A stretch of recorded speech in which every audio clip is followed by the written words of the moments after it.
Hello, my name is Katherine Hyde. I'm an attorney at the law firm of Copper Smith Brockleman, and today I'm going to be talking about a sample policy and procedure that we've worked with AzHHA to draft that covers healthcare directives and advanced care planning. The sample policy and procedure starts out with a statement of purpose that expresses that providers want to support the rights of adult patients to participate in healthcare decision-making to the maximum extent of their capacity. That includes asking patients whether they have healthcare directives, providing information to patients about advanced care planning, documenting healthcare directives in the medical record, and supporting patients in completing those healthcare directives and adding them to the Arizona Healthcare Directive Registry. Providers should be honoring healthcare directives to the maximum extent permitted by law. So when providers are supporting patients, they should refer patients to resources for assistance, and we've included some of those patient education resources with the sample policy and procedure. And also ensure compliance with the policies and procedures that are already in place. I'm also going to talk today a little bit about how to handle questions about authenticity of healthcare directives and the legal status of healthcare directives. And I'm also going to talk about when to seek clinical ethics consultations if there are conflicts or questions. Supporting patients starts with the patient intake process, and this is an opportunity to give patients information about advanced care planning. Except in cases of emergency, providers should give patients written information about healthcare directives and advanced care planning at the time of inpatient admission, prior to any invasive outpatient procedure, except for obtaining blood for diagnostic purposes, or at the start of a planned series of outpatient treatments. If a patient is incapacitated, then providers can give that information to the patient's family or a surrogate decision maker, and then later give the information directly to the patient when it's appropriate. And in cases of an extended inpatient stay or a residential setting, it's appropriate to periodically review information about advanced care planning as part of the care management process. During the process of patient intake, it's important to figure out whether there is a healthcare directive, and there are several ways to do that. Providers can ask the patient or the patient's family or surrogate decision maker about healthcare directives. They can also check the medical record to see if there's documentation of healthcare directives in the medical record. And providers can also check the Arizona Healthcare Directives Registry to see whether any healthcare directives have been added there. And if a patient presents a completed healthcare directive, then providers should verify the validity of that document. And we'll talk in a little more detail about how to do that. It's also important to document advanced care planning decisions, and the documentation in the medical record should include whether the patient executed a healthcare directive, whether written information about advanced care planning was provided to the patient. Also, on discharge or transfer, that information should be provided to other service providers. Providers can also help a patient submit a healthcare directive to the Healthcare Directive Registry if the patient has signed a release of information form. And we've included copies of those forms with the sample policy and procedure so that providers have those available. There are a number of ways that we can help patients with advanced care planning.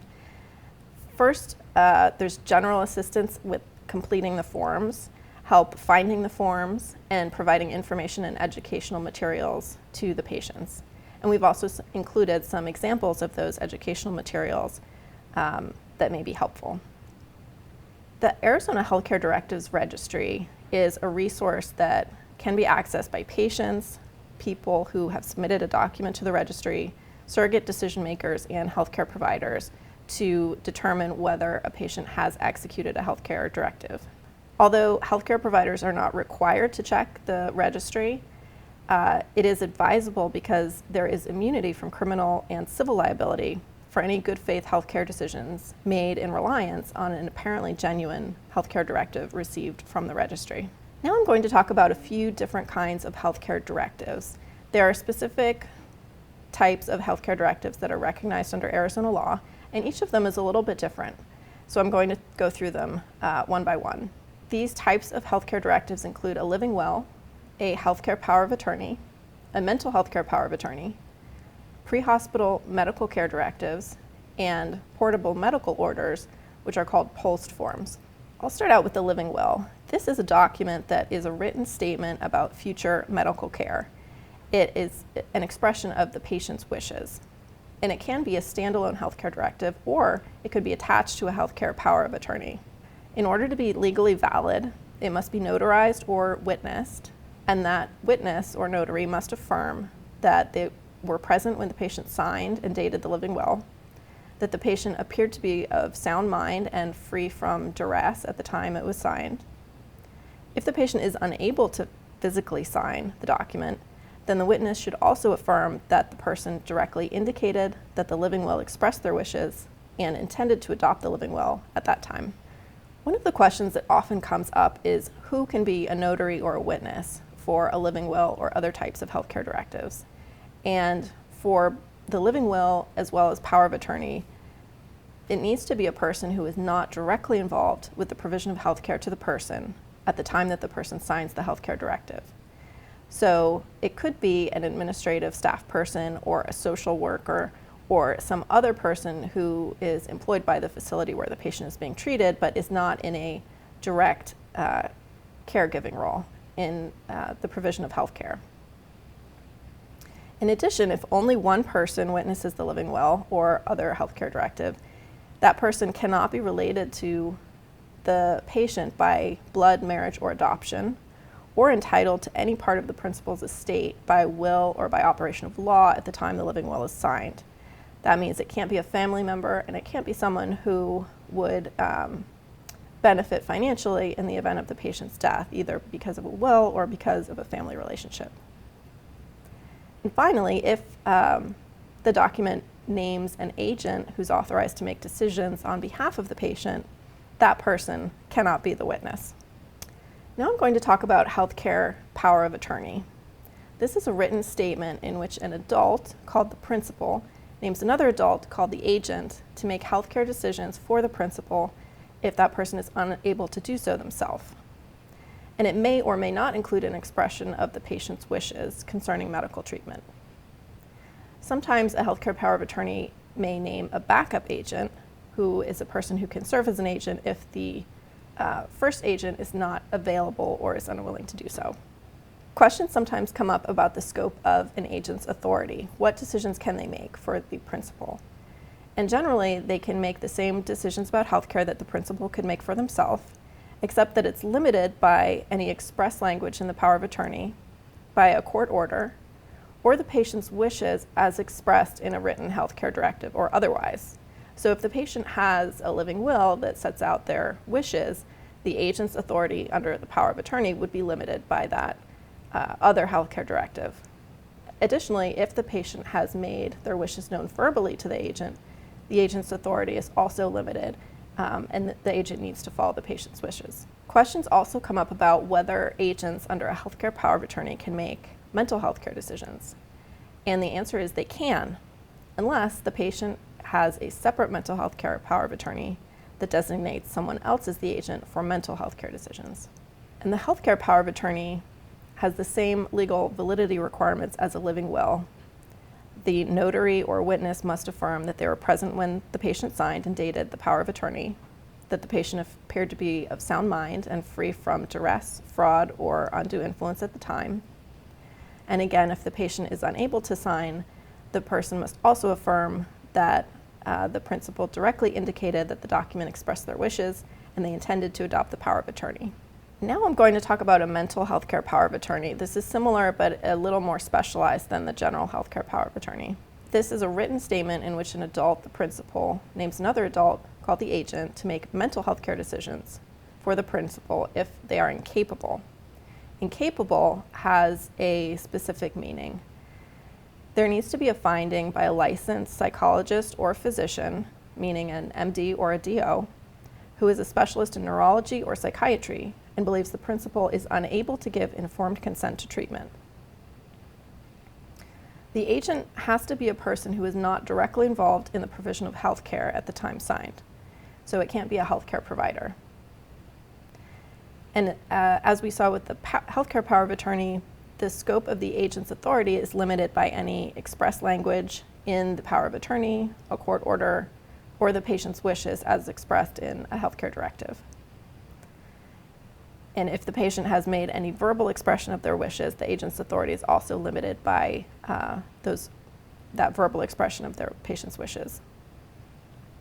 In addition, if the agent has a good faith belief that a decision is in the principal's best interest, then they can make that decision, but otherwise it's outside the scope of the agent's authority.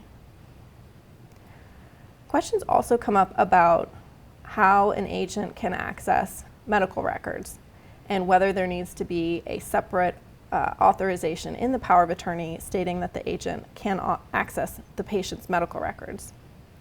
Generally, the agent's right to review or receive or consent to the disclosure of medical records is the same as the principal's. And that's because for purposes of HIPAA and patient privacy laws, the agent who has the authority to make healthcare decisions on the patient's behalf is a personal representative with rights to access the medical records. And the requirements for legal validity for a mental health care power of attorney are similar to those for a general health care power of attorney. There are special rules that have to do with inpatient psychiatric facilities. The mental health care power of attorney must expressly state that the agent can admit the principal to an inpatient psychiatric facility. And each paragraph granting that authority must be separately initialed by the principal when it is signed and dated. If the power of attorney specifically authorizes inpatient admission and the agent has reasonable cause to believe that the principal is in need of evaluation or treatment, then the agent may apply for admission to the facility. And if the agent chooses to do so, they have to present a copy of the power of attorney to the facility. At that point, the facility may admit the patient after certain steps are followed. First, there needs to be an investigation into the patient's psychiatric and psychological history, diagnosis, and treatment needs. The facility must conduct an interview with both the patient and the agent. The facility should get informed consent of the agent, and there needs to be a written determination that the principal needs an evaluation or would benefit from inpatient care, and that cannot be accomplished in a less restrictive setting. Finally, there should be documentation in the medical record of the physician's findings and the treatment recommendations. The next type of healthcare directive I'm going to talk about is a pre-hospital medical care directive. This is a written document through which an adult may refuse cardiopulmonary resuscitation from EMS and hospital emergency department personnel in the event of cardiac or respiratory distress. The term cardiopulmonary resuscitation includes cardiac compression, endotracheal intubation and other advanced airway management, artificial ventilation, defibrillation, administration of advanced cardiac life support drugs, and related emergency medical procedures.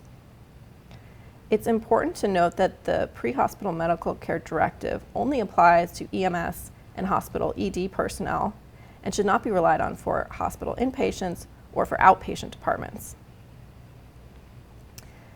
This type of directive also does not authorize providers to withhold other medical interventions, such as intravenous fluids, oxygen, or other therapies deemed necessary to provide comfort or alleviate pain. Sometimes patients will wear an identifying bracelet with an orange background stating "do not resuscitate" with the patient's name and a physician's name.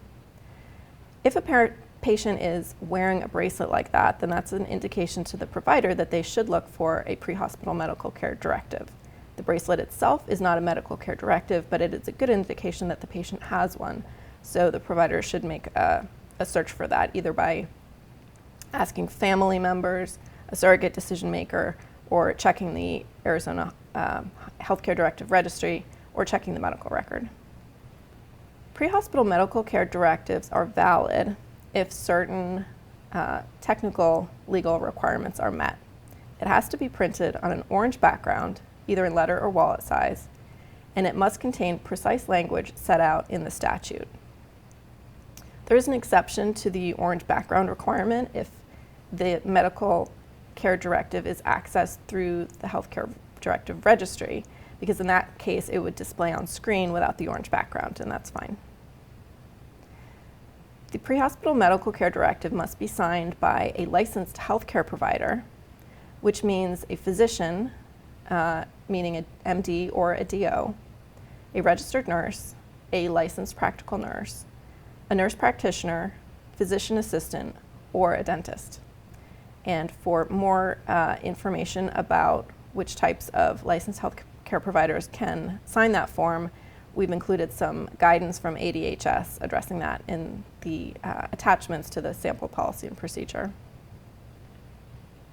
If there's any doubt about the validity of a medical care directive, provider personnel should proceed with resuscitative efforts as required by law.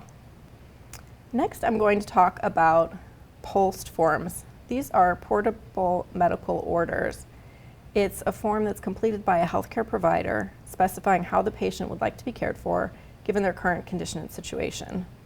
These forms are mostly useful for those who are seriously ill, medically frail patients, or those who have reached an advanced stage of illness. This form must be completed and signed by both the patient and either a physician, a nurse practitioner, or a physician's assistant. Before signing the form, the healthcare provider should discuss with the patient the diagnosis, treatment options, how the illness will progress, and the patient's priorities before signing the form. And a POST form may also be submitted to the Arizona Healthcare Directive Registry if it's attached to a living will. I've discussed the several different types of healthcare directives that are recognized under Arizona law. If there's a document that doesn't fit within one of those categories, then it is not a valid healthcare directive. For example, a durable power of attorney that does not include the authority to make healthcare decisions is not a valid healthcare directive. Or a directive that may have been executed in another state that doesn't meet the specific requirements under Arizona law also would not be valid. And the standard is that healthcare directives that are legally valid must substantially comply with the validity requirements. Next, I'm going to talk about how a patient can revoke a healthcare directive. Generally, a healthcare directive is effective until revoked by the principal or by a court order. And there are several ways that a patient can revoke a healthcare directive. First, they can make a written revocation stating their wish to revoke in writing. They can also orally notify the agent or a healthcare provider that they want to revoke. They can make a new healthcare directive, and in that case, it's presumed that if there's a later healthcare directive that's inconsistent with an earlier one, the later one will control. Or a patient can engage in any other act that demonstrates a specific intent to revoke a healthcare directive. And that's more of a catch-all so that we can make sure that we're honoring patients' wishes even if they haven't done one of the first three things. Healthcare providers should routinely inquire as to whether a patient has revoked a healthcare directive as part of the care management process, because sometimes people's wishes or values change over time. And as I said before, a person who is competent may revoke a healthcare directive, but with respect to a mental health care power of attorney, that can be revoked even if the principal is not competent. In that case, the principal can revoke all of the mental health care power of attorney or just a part of it. Finally, I'm going to talk about surrogate decision makers. If the patient is unable to make or communicate healthcare treatment decisions, then as we discussed already, providers should make a reasonable effort to locate and follow a healthcare directive. They should also make an effort to consult with a surrogate decision maker. And the first question is whether there's a healthcare power of attorney. If so, then the agent named in that document acts as a surrogate. The next question is whether there's a court-appointed guardian. If so, then that person acts as a surrogate decision maker. If not, providers can contact a list of individuals in a particular order of priority to determine who is available and willing to serve as a surrogate, and that person does have authority to make healthcare decisions for the patient and follow the patient's wishes if known to that person. So first, providers should contact a spouse unless the patient is legally separated from the spouse. Next, the patient's adult child, and in cases where a patient has multiple children, if there's a disagreement among the children, the provider should consult a majority of the adult children who are reasonably available at the time.